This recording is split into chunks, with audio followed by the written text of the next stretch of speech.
అదే సందర్భంలో మధ్యప్రదేశ్ లో బీజేపీ గెలవడానికి కారణం అదే, రాజస్థాన్ లో బీజేపీ గెలవడానికి కారణం అదే, మహారాష్ట్రలో బీజేపీ గెలవడానికి కారణం అదే. ఇది మర్చిపోతే మైనస్ 2 లక్షల మంది ఉంటారా, 1.5 కోటి మంది ఉంటారా, ఇది 2 కోట్ల 1.5 కోటి నాకు తెలియదు. 18 నుంచి 60 ఏళ్ల లోపు వాళ్ళందరికీ 1500 ఇస్తానన్నావు, ఇచ్చే. అది ఈ ఏడాదే బిగిన్ చేయి.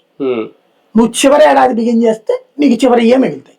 లాస్ట్ ట్రిప్ ఎట్లయితే జరిగిందో అది. వీటితో పాటు సంక్షేమం అభివృద్ధి రెండు బ్యాలెన్స్ గా చేసుకుంటూ వెళ్తే ఖచ్చితంగా 29 లో రిపీటెడ్ సక్సెస్ మనదే అనేది కూడా ఆయన ఒక మాట అన్నారు. నిజంగా ఆ బ్యాలెన్స్ అనేది అవుతుందా? నేను చెప్పింది అదే. ఇప్పుడు ఈ 2 సమన్వయంతో పాటు ఈ 3వ కాన్సెప్ట్ ఏంటంటే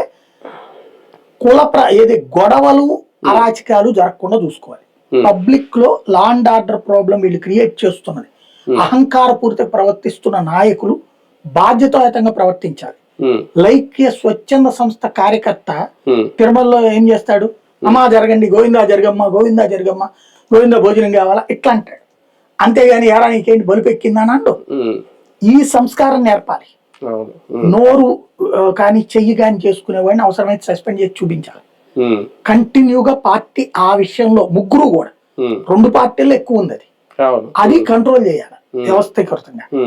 ఆ 4వది వచ్చేటప్పటికి ప్రధానమైనటువంటిది ఏంటంటే ఎప్పటి నుంచినే మీరు నియోజకవర్గాల పునర్విభజన జరిగితే ఏమవుతుంది,